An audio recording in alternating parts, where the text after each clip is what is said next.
ರಾಷ್ಟ್ರೀಯ ಕಾಂಗ್ರೆಸ್ ಪಕ್ಷದ ಯುವರಾಜ ರಾಹುಲ್ ಗಾಂಧಿ ಅವರ ಮೇಲೆ ಅಸ್ಸಾಂನಲ್ಲಿ ನಡೆದ ಹಲ್ಲೆ ಖಂಡಿಸಿ ವಿಜಯಪುರ ಜಿಲ್ಲೆ ಕಾಂಗ್ರೆಸ್ ಮುಖಂಡರು ಮತ್ತು ಪದಾಧಿಕಾರಿಗಳಿಂದ ಪ್ರತಿಭಟನೆ.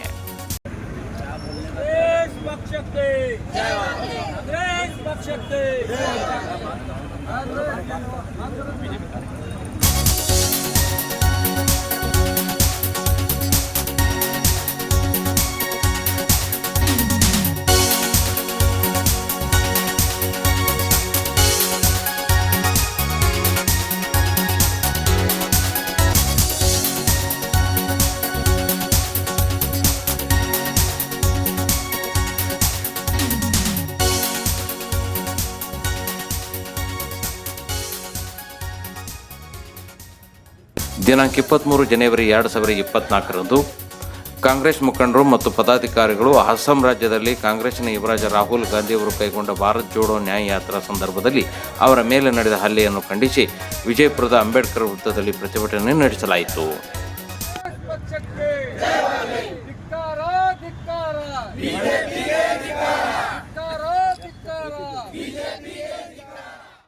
ಭಾರತದ ನಾಗರಿಕರು ಸಂದರ್ಭಕ್ಕನುಗುಣವಾಗಿ ಮತ್ತು ದೇಶದ ಶಾಂತಿ ಅಭಿವೃದ್ಧಿಗಾಗಿ ಅನ್ಯಾಯವನ್ನು ಖಂಡಿಸುವುದಕ್ಕಾಗಿ ಪಾದಯಾತ್ರೆ, ಧರಣಿ, ಮುಷ್ಕರ, ಮೆರವಣಿಗೆ ಮಾಡುವುದು ನಮ್ಮ ಹಕ್ಕು.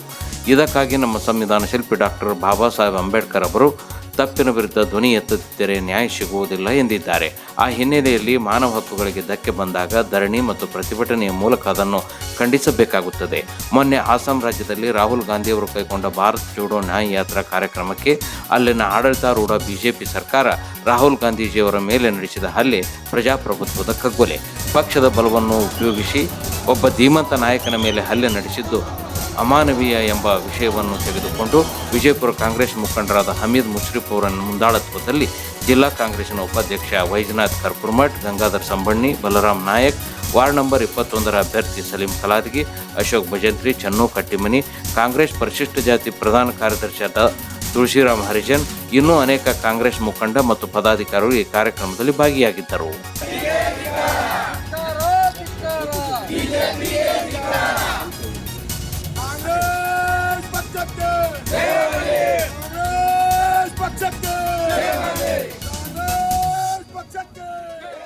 ಈ ಕಾರ್ಯಕ್ರಮದ ನೇತೃತ್ವವನ್ನು ವಹಿಸಿದ ಹಮೀದ್ ಮುಷ್ರಿಫ್ ಅವರು 2024ರಲ್ಲಿ ನಡೆಯುವ ಲೋಕಸಭಾ ಚುನಾವಣೆಯಲ್ಲಿ ಸೋಲಿನ ಭಯದಿಂದ ಈ ರೀತಿ ಬಿಜೆಪಿಯವರು ವರ್ತಿಸುತ್ತಿದ್ದಾರೆ, ಇದು ತಪ್ಪೆಂದು ಮಾತನಾಡಿದರು. ಗಂಗಾಧರ್ ಸಂಬಣ್ಣಿ ಅವರು ಮಾತನಾಡಿ ಅಸ್ಸಾಂ ಸರ್ಕಾರದ ದುರ್ನಡತೆಯನ್ನು ಖಂಡಿಸಿದರು.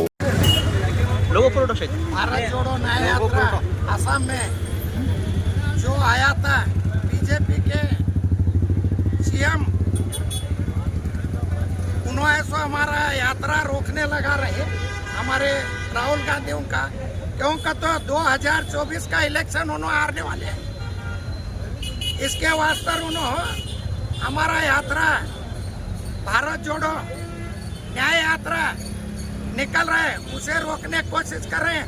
किसका बाप आया तो बीजेपी वाले, बाप आया तो रोकने वाले नहीं हो.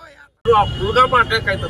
5 ವರ್ಷ ಸರ್ಕಾರದಾಗಿದ್ದವರು ಅವರ ಆ ಪುಲ್ಗಾಮ ಅಟ್ಯಾಕ್ ಹಂಗಾಯ್ತು, ಅವರೇ ಸೃಷ್ಟಿ ಮಾಡಿದಂಥ ಒಂದು ಇದು. ಆಮೇಲೆ ಈಗ ನಿನ್ನೆ ಮಾಡಿದ್ರು ರಾಮ ಮಂದಿರ ಉದ್ಘಾಟನೆ ಮಾಡಬೇಕು. ಇವ್ರು ಏನು ಮಾಡ್ಲಿಕ್ಕಂತಾರೆ, ಒಟ್ಟಿದ ಮೇಲೆ ಜನರ ಭಾವನೆಗಳ ಜೊತೆ ಆಟಾಡ್ಲಿಕ್ಕೆ ಆ ಒಂದು ಸ್ಕೀಮ್ ಇರ್ಬೇಕಿಲ್ಲ. ಆಮೇಲೆ ಎಲ್ಲ ಟಿವಿ ಮೀಡಿಯಾದವರು ತಪ್ಪು ತಿಳ್ಕೊಬಾರ್ದು, ಎಲ್ಲರೂ ಆ ಬಿಜೆಪಿ ಗುಟ್ಟಾಗಿದೆ.